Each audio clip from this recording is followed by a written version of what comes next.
সবাই বলে নাকি ফ্রি ফায়ার খেলা ছেলেরা স্মার্ট হয় না, তাহলে চলো আমার স্কোরটা একবার দেখে আসি।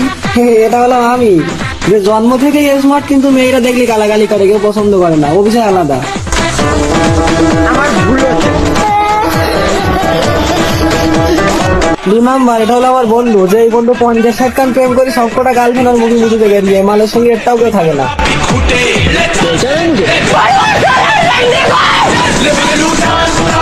3 নাম্বার, এই হ্যান্ডসাম আছে কিন্তু ভাই এর চরিত্র ভালো না, এই মেয়ে লোক দেখলি তো ফ্রেন্ড রিকোয়েস্ট পাঠায়। 4 নাম্বার, এর কথা আর কি বলবো, যে সারা জীবন ধরে একটা মেয়ে গোটা দিবার না, লোকের গার্লফ্রেন্ডের দিকে নজর দেয়।